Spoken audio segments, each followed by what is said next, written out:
Bueno gente, ¿cómo están? Hoy vamos a hablar de lo que se conoce como profundidad de campo. Posiblemente no sepan lo que es la profundidad de campo, pero lo hayan visto en muchas películas y sea uno de esos factores que les llama mucho la atención, ese desenfoque que hay sobre todo en los fondos, donde el fondo se ve desenfocado y vemos únicamente la cara del sujeto o el objeto en foco. Y es una de las cosas que nos llama mucho la atención en cine y en la fotografía, muchas veces en la fotografía analógica, y quizás no estamos tan acostumbrados al verlo al utilizar celulares, fotos con celulares, a hablar de lo que se llama video, ¿sí? La estética de video. Ese desenfoque está muy ligado a lo que se conoce como el cinematic look, y vamos a tratar a lo largo de esta clase de ver cuáles son los parámetros que influyen y cómo manejarlo. De algún modo podríamos decir que la profundidad de campo nos va a permitir convertir un fondo como este en un fondo como este.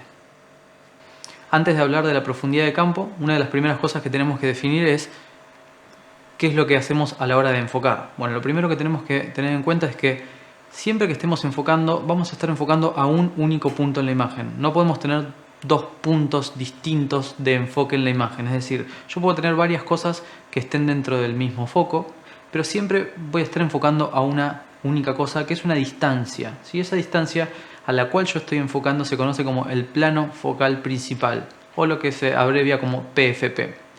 El plano focal principal es una distancia en metros a la cual yo estoy enfocando. Es decir, yo puedo tener un montón de cosas dentro de un mismo radio, a una misma distancia de la cámara, y podré entonces suponer que van a estar todas en foco. Pero esto no significa que yo estoy enfocando en distintos puntos, estoy enfocando siempre a la misma distancia. Para enfocar, yo lo que tendré que hacer es identificar dónde está el plano focal de mi cámara, el cual voy a encontrar con la letra Φ, y tomar una cinta métrica.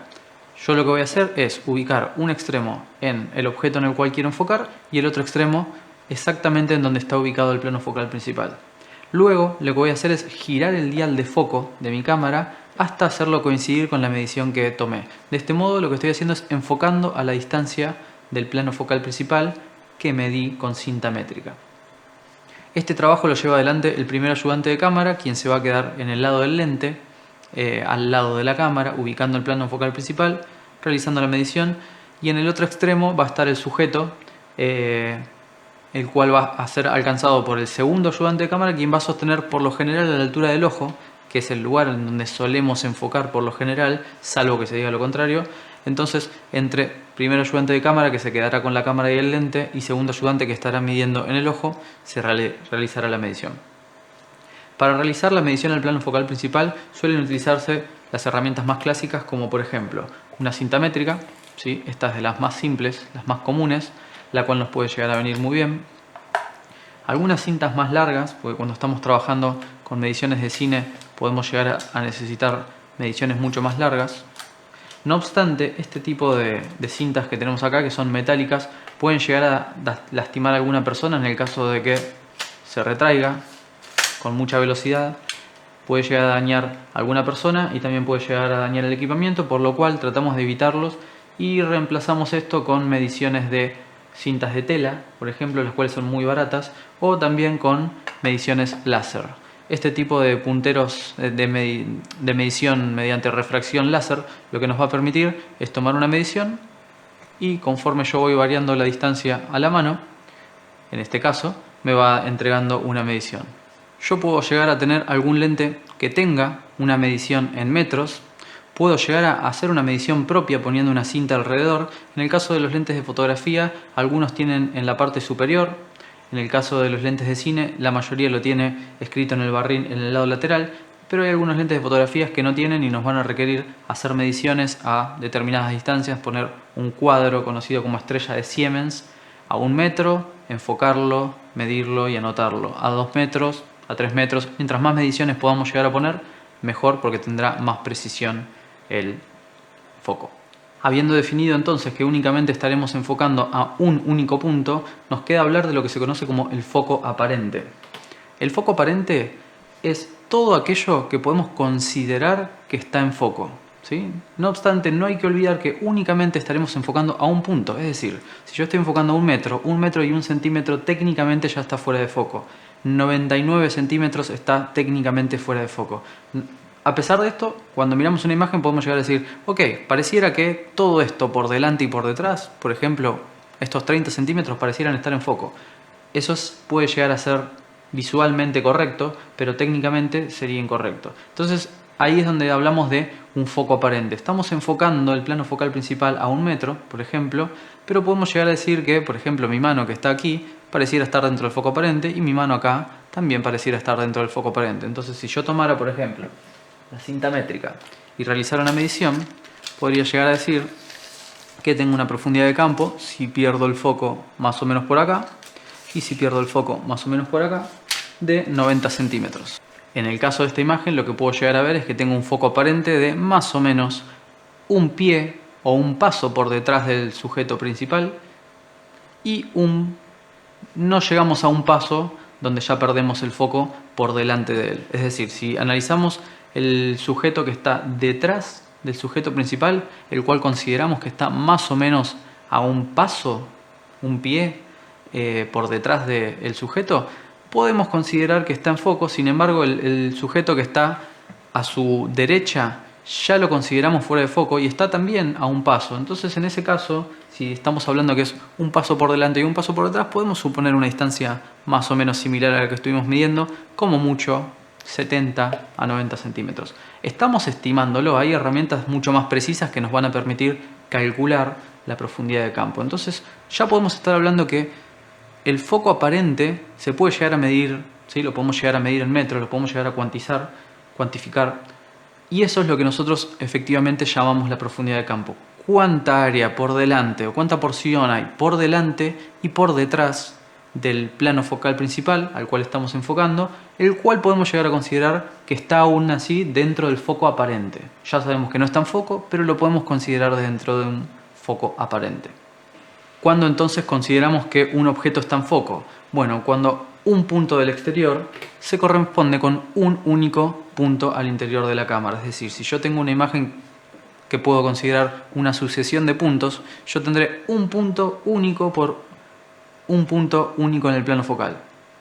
Si yo tengo una sucesión de puntos los cuales se empiezan a desenfocar, lo que podría considerar es algo como lo siguiente. Esta imagen, en donde tengo una imagen enfocada, si se empieza a desenfocar, esos puntos empiezan a crecer y se empiezan a transformar en esferas, se empiezan a transformar en círculos, ¿sí? En este caso, lo que podemos llegar a ver es que conforme la imagen se desenfoca, es decir, se forma por detrás del plano focal o por delante del plano focal, como el segundo o el tercer ejemplo, esos puntos que eran puntos únicos empiezan de a poquito a tocarse con los puntos que estaban al lado. Si yo desenfoco más y más y más, ese punto va a empezar a crecer, a crecer, a crecer hasta transformarse en una esfera o en un círculo.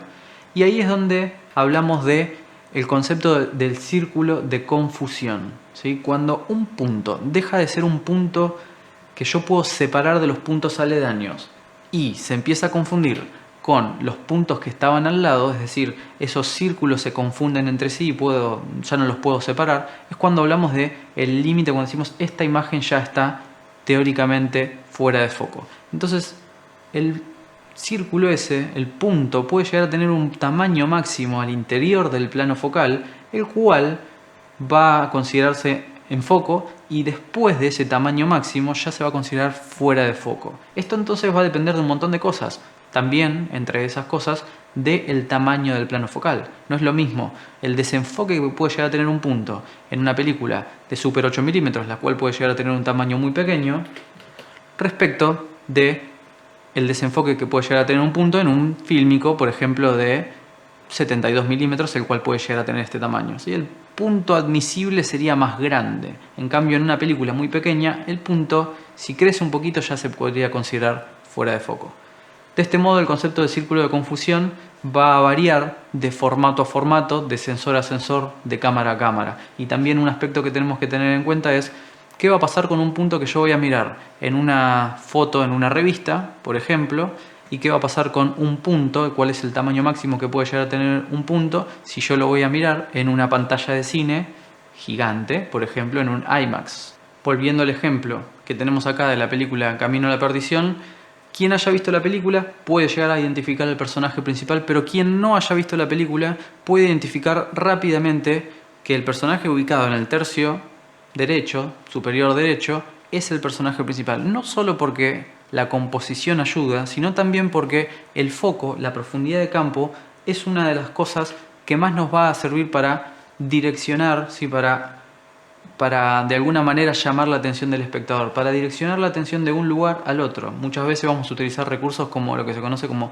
el pan focus, que lleva la atención hacia un lugar y lleva la atención hacia otro. Entonces nosotros vamos de alguna manera guiando la mirada del espectador.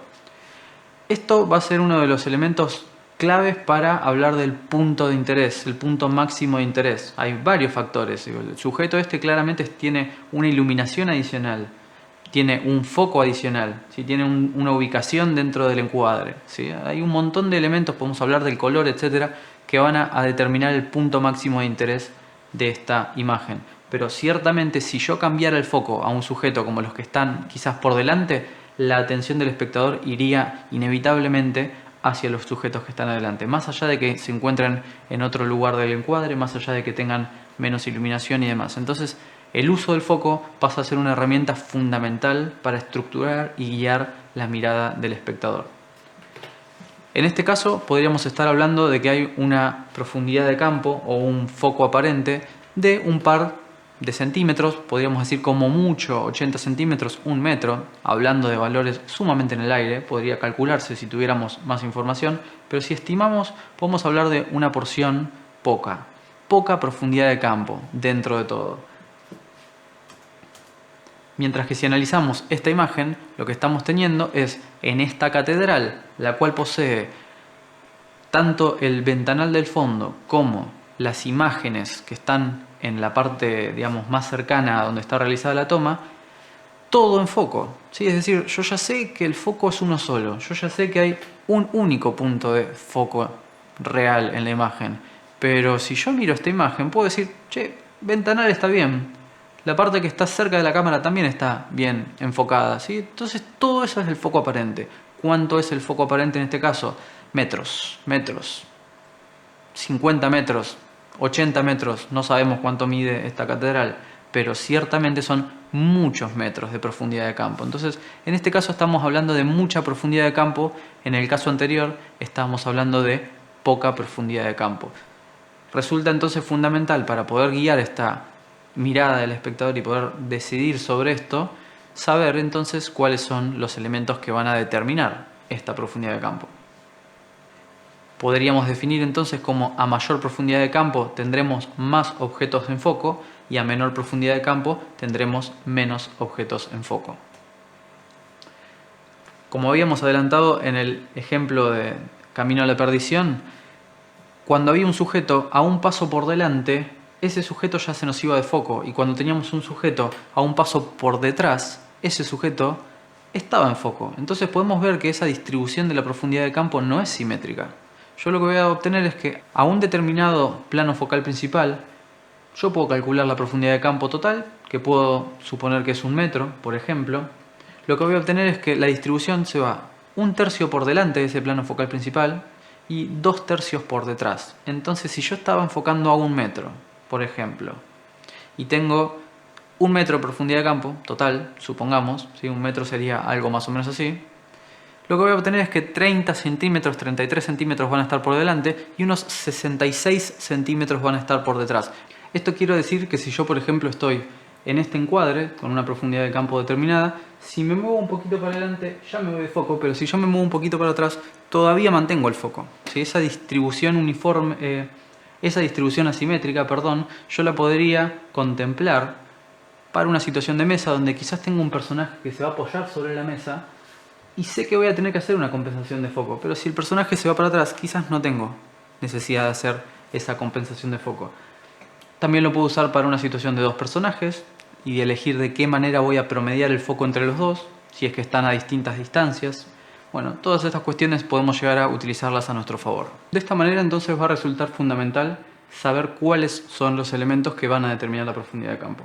En principio hay 3 elementos que nadie va a discutir, que son la apertura de diafragma, la distancia sujeto-cámara y la distancia focal. Sin embargo, es importante considerar que hay otros 2 aspectos que de manera indirecta van a estar afectando a la profundidad de campo, y estos son el tamaño del plano focal, o de nuestro sensor, o de nuestra película, y también la distancia o tamaño de apreciación. ¿Sí? Que son estos 2 elementos que estuvimos mencionando cuando hablábamos del círculo de confusión.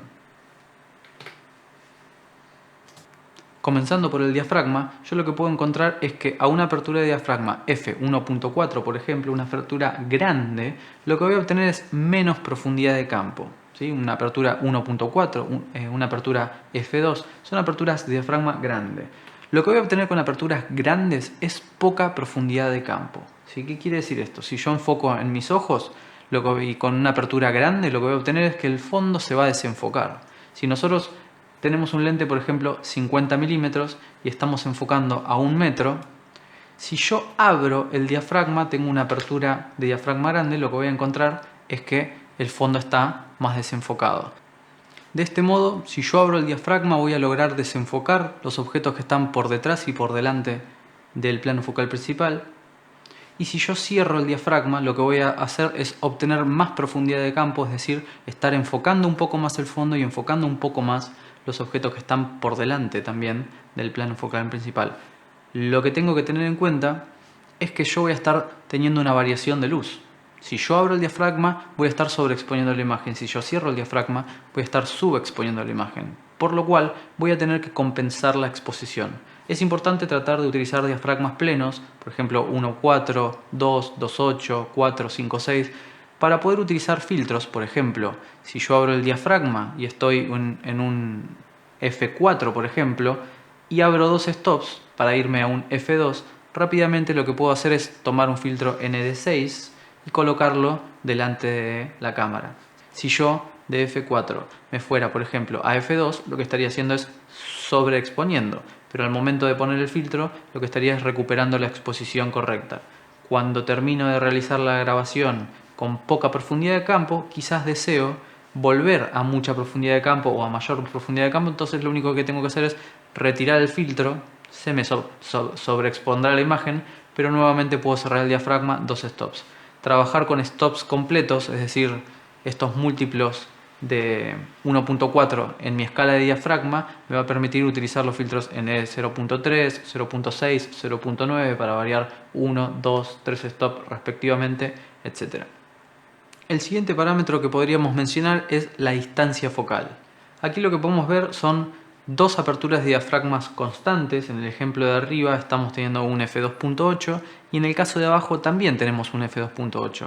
Las cámaras están a la misma distancia y lo único que está variándose es la distancia focal, la cual nos estará variando también el encuadre, ¿sí? Es decir, habrán cosas que entren o se vayan del encuadre, pero lo que podemos ver es que con la distancia focal más larga, lo que voy a obtener es menos profundidad de campo, ¿sí? Es decir, si yo estoy enfocando en el sujeto del centro, en el que está en la línea central del plano focal principal, lo que voy a ver es que voy a tener al sujeto que está por delante y por detrás fuera del foco aparente. En cambio, con una distancia focal más corta, como 35 milímetros, por ejemplo, lo que voy a tener es que más sujetos van a entrar dentro del foco aparente, ¿sí? De este modo, a mayor distancia focal, es decir, teleobjetivos, voy a tener menor profundidad de campo, más desenfoque por delante y detrás del plano focal principal, y a menor distancia focal lo que voy a obtener es mayor profundidad de campo, es decir, con los gran angulares tendré más porciones de foco aparente.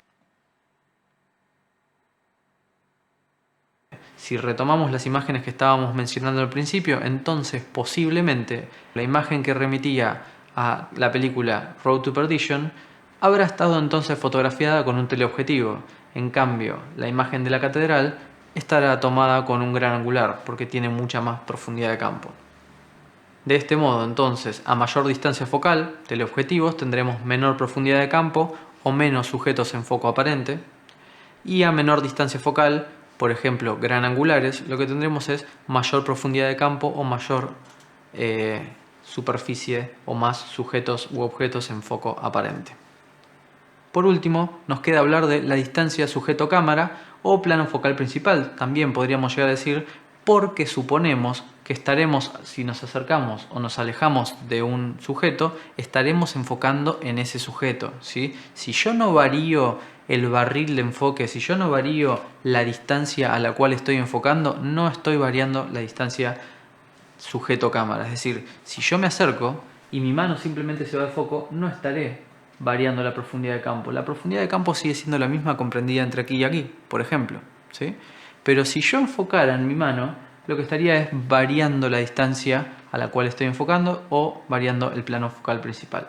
Si yo realizo entonces una variación del plano focal principal, lo que voy a estar encontrando es que a menor distancia sujeto cámara, a menor distancia de enfoque, lo que voy a estar teniendo es menor profundidad de campo. Mientras que a mayor distancia sujeto cámara, lo que voy a estar teniendo es mayor profundidad de campo. De este modo, conforme nos acercamos a un objeto y enfocamos en él, lo que voy a obtener es que rápidamente se van a desenfocar los objetos que están por detrás. Y si yo me alejo de ese sujeto y a medida que me alejo sigo enfocando en él y sigo enfocando en él, mientras más me aleje, más sujetos u objetos en foco aparente voy a tener, es decir, más profundidad de campo. Ya adentrándonos en la parte final, lo que podemos mencionar son los dos elementos que afectan de manera indirecta a la profundidad de campo o a su percepción.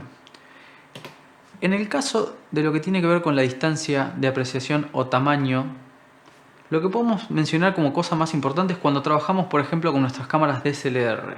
Si nosotros analizamos esta imagen, pareciera que el sujeto está en foco, ¿sí? Pero si nosotros visualizáramos esta imagen en un tamaño más grande, ya nos damos cuenta que toda esta parte que corresponde a la barba, por ejemplo, toda esta parte que corresponde al pelo, ya está fuera de foco, ¿sí? Si nosotros tuviéramos que medir, podemos decir que únicamente el ojo está en foco y la nariz ya está fuera de foco, o sea que estamos hablando de poquísimos centímetros y ahí ya tenemos una pista en lo que se ve en imagen. Esto está retratado con un lente 85 milímetros y a juzgar por el campo de visión que tiene un lente 85 milímetros, estamos a una distancia corta. En efecto, esto está a una distancia de 1 metro, que era la distancia mínima de enfoque de este lente. Esto quiere decir, teníamos poca profundidad de campo porque era una distancia focal larga, podríamos hablar de un telecorto. Y además teníamos poca profundidad de campo porque estábamos con una distancia sujeto cámara corta, 1 metro. Y además teníamos poca profundidad de campo porque esto está grabado en f1.4. Es decir, distancia focal larga, poca profundidad de campo. Distancia sujeto cámara cortita, poca profundidad de campo. Apertura de diafragma grande, poca profundidad de campo. Entonces, había muy poca profundidad de campo. Sin embargo, si analizábamos la imagen y la veíamos en pequeño en la pantallita de la cámara, nos daba la sensación de que la imagen estaba en foco. De este modo, si nosotros visualizamos en la pequeña pantallita de nuestra cámara, pareciera que las imágenes están en foco. Nosotros no notamos esa diferencia de foco. Pareciera que todo está en foco. No obstante, cuando lo visualizamos en una pantalla de proyección, lo ampliamos de alguna manera, empiezan a notarse las sutilezas de foco y ahí es donde se ven los focos rosados, donde el foco no es preciso. Bueno, al trabajar con las cámaras DSLR, un buen consejo es enchufar la salida de video digital, compuesto, SDI, HDMI a un monitor. Tratar de tener un monitor el cual nos dé una imagen un poco más grande o bien utilizar visores de con lupa que nos amplifiquen la imagen de, aunque sea la pantalla propia de la cámara. Un viewfinder que no sea electrónico ya nos permite tener una amplificación de esa pequeña pantalla y poder juzgarlo con mayor precisión. Al estar hablando de estos dos casos, lo que podemos decir es que la profundidad de campo en sí no varió, es decir, yo registré la poca profundidad de campo. ¿Cuál es el asunto? Yo al visualizarlo en un tamaño chico me va a parecer que está en foco, pero efectivamente el dispositivo grabó con poca profundidad de campo, porque esto tuvo que ver con la cámara que se utilizó, su tamaño del plano focal, con la distancia focal, con la distancia sujeto cámara y con la apertura de diafragma. Si yo no varié esos parámetros, no se varió el registro de la profundidad de campo. Pero si yo lo estoy viendo más grande o más chico, perceptivamente me da la sensación de que pueda llegar a variar. Entonces es importante tenerlo en cuenta al momento del registro, porque esto es un parámetro que yo después no voy a poder arreglar en postproducción.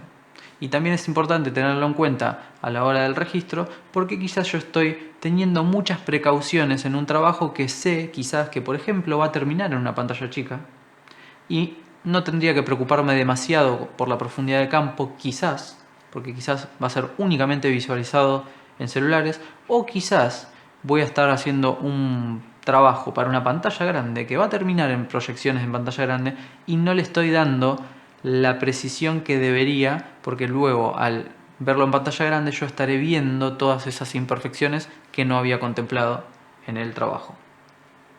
Por último, nos queda hablar del tamaño del sensor. El tamaño del sensor va a contemplar lo que mencionábamos del círculo de confusión y también va a afectar de manera indirecta a la distancia sujeto a cámara y o a la percepción de la distancia focal.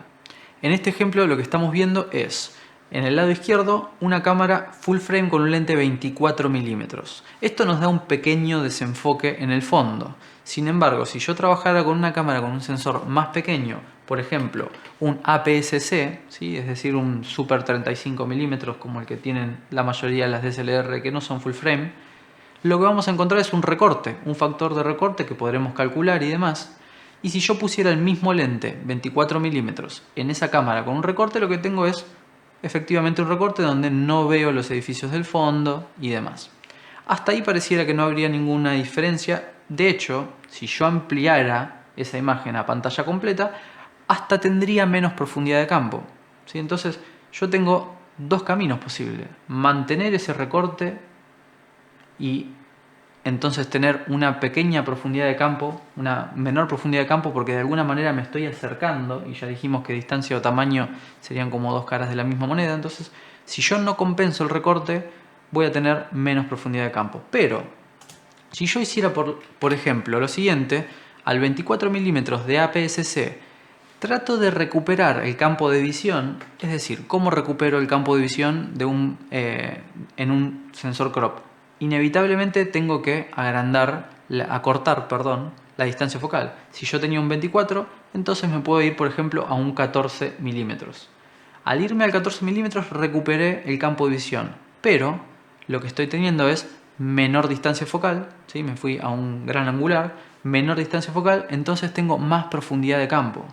Entonces, en estas dos opciones que yo puedo llegar a tomar, puedo compensar el campo de visión, es decir, irme a un angular y tener entonces más profundidad de campo, o puedo no compensar el campo de visión, es decir, de alguna manera pareciera que es un lente virtualmente más teleobjetivo y perder profundidad de campo. Entonces estos dos caminos de manera indirecta terminan afectando, o de manera inevitable terminan afectando al registro de la profundidad de campo. Efectivamente actúan sobre el registro de la profundidad de campo porque efectivamente se están variando la distancia focal, el tamaño del plano focal, etc.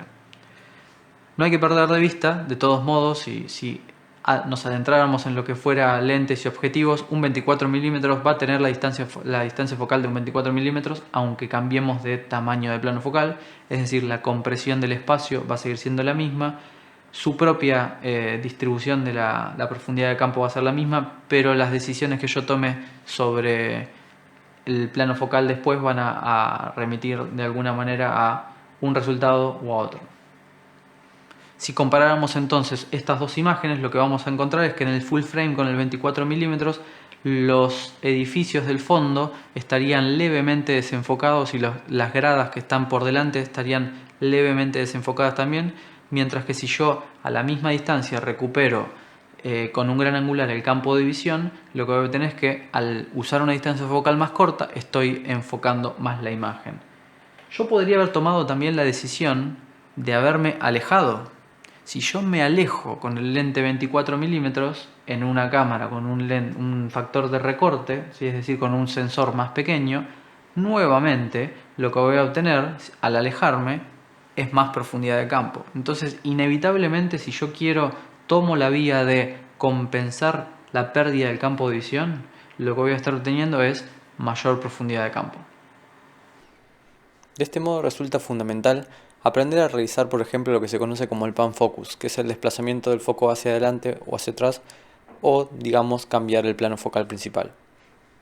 Existen varios dispositivos con los cuales vamos a poder realizar un pan focus. Entre los más conocidos figura el follow focus, el cual puede llegar a ser mecánico, el cual podemos activar de manera manual, o actualmente se utilizan dispositivos inalámbricos que nos permitirán variar la distancia de enfoque, también en algunos casos la apertura de diafragma y la distancia focal. Utilizar un follow focus nos va a permitir hacer marcas, lo cual nos va a facilitar ir de un punto A a un punto B de una manera muy precisa y repetir las marcas siempre y cuando no estemos variando la distancia de la cámara o la distancia del sujeto. El follow focus tendrá un sistema de engranajes, el cual se enganchará a los lentes, y en el caso de que el lente no tenga el engranaje se les pueden agregar aros suplementarios. Si estamos utilizando un lente de fotografía o bien no tenemos un dispositivo de follow focus, lo que podemos hacer es realizar marcas con cinta. Lo que haremos es ubicar un determinado lugar del lente el cual no se mueva, porque el anillo de zoom se moverá, el anillo de enfoque se moverá, pero hay partes que estarán fijas. Entonces ubicaremos esa parte fija y vamos a preparar varias marcas sobre una cinta de papel. Marcaremos una pequeña línea en cada trozo de cinta de papel y será conveniente dejarlos preparados para cuando los necesitemos. Ubicaremos lo que llamaremos el fiel en esa parte no móvil del cuerpo del lente, y esa parte será la referencia a la cual nos remitiremos para poner cada una de las marcas. Estableceremos el primer punto de enfoque que queremos, buscamos el objeto y establecemos el plano focal principal girando el barril de enfoque, y hacemos coincidir entonces la marca de papel que agreguemos con el fiel. Luego buscaremos el segundo objeto sobre el cual queremos enfocar, es decir, cambiamos el plano focal principal y nuevamente volvemos a poner otro pedazo de cinta en esa nueva marca de foco. De este modo, cuando vayamos de la marca 1 a la marca 2, podemos ver que si los objetos no se movieron y la cámara no se movió, realizar el cambio de foco, realizar el pan focus resulta una tarea muy simple. Una vez que tenemos realizada esta toma o este plano, podemos retirar estas marcas y pasar a hacer nuevas marcas para el plano siguiente. Sabiendo entonces que la profundidad de campo va a variar según el círculo de confusión, es decir, el tamaño del plano focal, la distancia focal, la apertura de diafragma y la distancia sujeto-cámara, lo que podemos utilizar son calculadoras de profundidad de campo como estas. Estas eran las primeras calculadoras de profundidad de campo que se utilizaron. Acá lo que podemos encontrar es de un círculo de confusión que corresponde a el APS-C, es decir, Super 35 milímetros. Esto sería el equivalente a un fílmico, una película, por ejemplo, o una DSLR con un tamaño similar.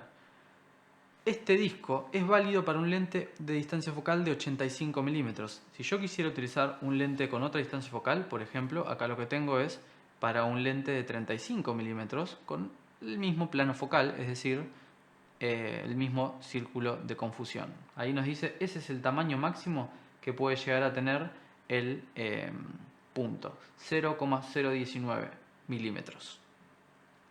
Si yo estoy enfocando entonces, por ejemplo, en toda esta parte externa, lo que voy a encontrar es, por ejemplo, estoy enfocando a 4,5 metros, 4,8, 5, 5,5, 6, etcétera, metros, 6,5, 7 metros, 8 metros, 9 metros, etcétera. ¿Qué es lo que voy a tener que interpretar entonces en esta tabla? Aquí, con esta flecha, establezco el plano focal principal. Y aquí atrás me dice 2.8 y adelante 2.8.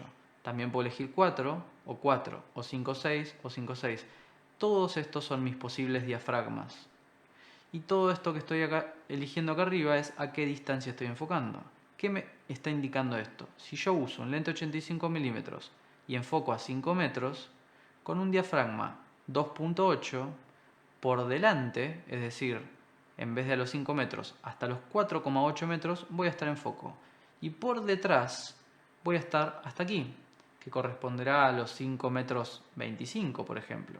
Pero si yo cierro el diafragma, por ejemplo, a f16 y sigo enfocando 5 metros, voy a tener a los 4,10 centímetros en foco, y por detrás, F16 me indica que voy a estar hasta casi los 6 metros y medio. Es decir, si yo tengo un objeto a 6 metros y medio y un objeto a 4 metros 20, van a estar en foco aparente también, aunque yo enfoque a 5 metros.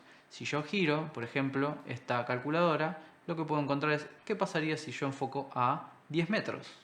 Con un 2.8, un 85 milímetros 2.8 me da que tengo más o menos a los 9 metros 10-15 centímetros por delante, y después por detrás casi a los 11 metros, es decir, supongamos será 10 metros 90 centímetros, etc. De este modo se utilizaban las viejas calculadoras de profundidad de campo.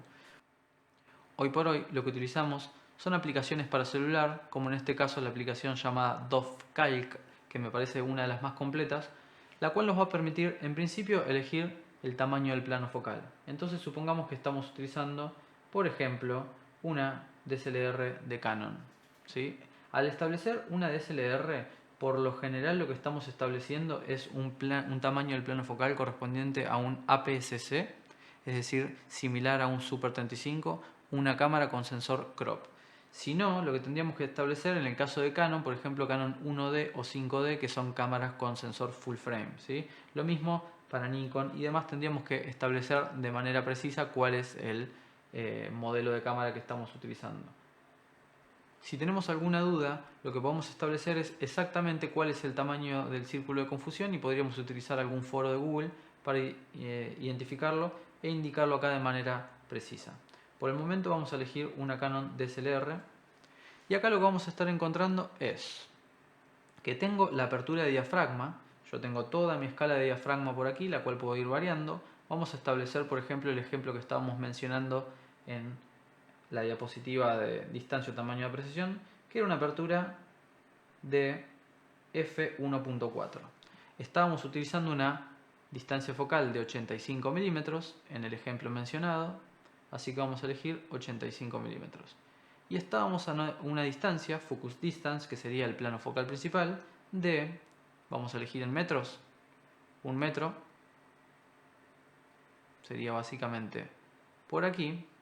Entonces, con todo esto, más el círculo de confusión que establecimos, todo esto me da una profundidad de campo, si yo enfoco 1 metro con un 85 milímetros y apertura de 1.4, de 0,07 metros. No llegamos al centímetro, ¿sí?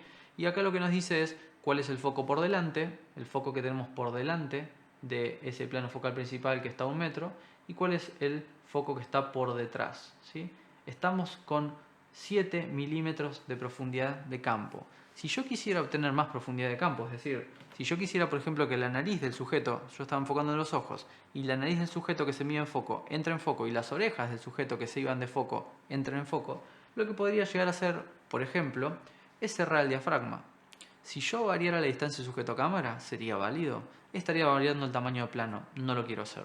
Si yo variara la distancia focal, es decir, me fuera un gran angular, sería válido para obtener más profundidad de campo, pero estaría de nuevo variando el tamaño plano, así que tampoco lo voy a hacer. La única opción que me queda entonces es cerrar mi diafragma para obtener más profundidad de campo. De este modo, lo que yo podría llegar a hacer es, si estaba en f1.4, me puedo ir a 2.8. Ahí tengo una variación de 2 stops. Ahí tengo entonces una profundidad de 1,4 centímetros. No me alcanza, es muy posible que yo necesite al menos unos 5 centímetros de profundidad de campo. Entonces puedo empezar a cerrar hasta obtener la profundidad de campo deseada. Fíjense que como la distancia focal es larga y como la distancia sujeto-cámara era corta, yo me tengo que ir a más de f8. Vamos a ver si con f11 alcanza. Con f11 recién tengo los 5 centímetros de profundidad de campo.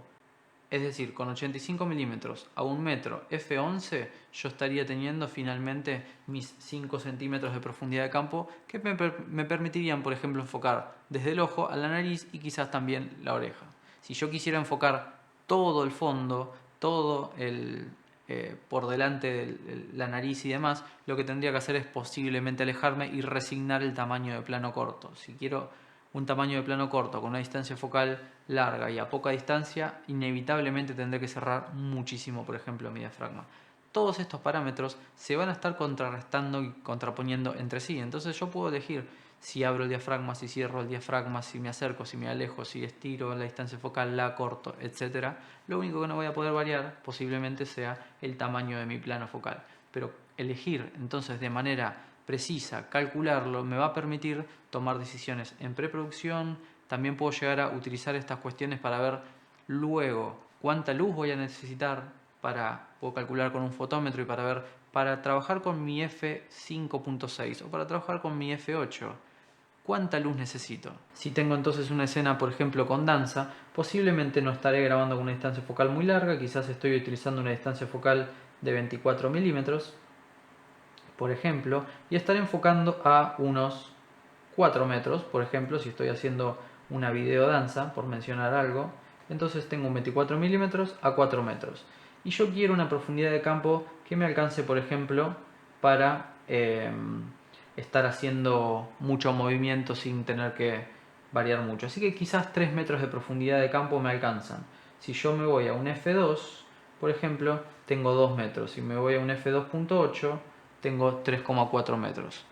F2.8 es un buen diafragma como para iluminar de una manera cómoda. Yo podría irme a un 5.6, por ejemplo, y tener 13 metros a 24 milímetros y quedarme tranquilo que si me voy, por ejemplo, a 35 milímetros, sigo teniendo 3 metros de profundidad de campo.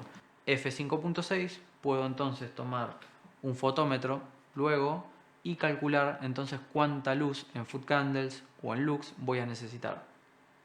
De esta manera entonces vamos a estar tomando la mayor cantidad de decisiones posibles pensando en qué elementos dejo dentro del foco aparente, qué elementos saco, porque yo ahí lo que voy a estar haciendo es guiando la mirada del espectador y dejando cosas adentro que el espectador podrá ver y dejando cosas afuera. A veces es muy tentador desenfocar todo el fondo, pero todo ese fondo también de alguna manera estará narrando, estará contextualizando todo el esfuerzo puesto por arte, todo el esfuerzo de producción puesto en utilería y en vestuario, no necesariamente tiene que verse siempre desenfocado porque el desenfoque es lindo, porque está contextualizando, está poniendo ese sujeto en personaje, está poniendo ese sujeto en contexto, mejor dicho. Sin embargo, en algunos momentos podemos necesitar evitar distraer y centrar únicamente la atención en lo que cuentan los ojos del personaje, aislar un objeto de un determinado lugar, ¿sí? Pero rápidamente tenemos que tener la lucidez de decir, en este momento necesitamos aislar y en este momento necesitamos contextualizar. Muchas veces se piensa que cuando tenemos la posibilidad de utilizar una cámara, por ejemplo, DSLR, que nos permite abrir el diafragma, que queda muy lindo ese desenfoque y ciertamente plásticamente queda bello, pero ahí nos estamos olvidando de incluir el contexto, el cual también está narrando. Entonces, en el balance de estas dos cosas surgirán las necesidades técnicas, las cuales a partir de hoy sabemos cómo manejar.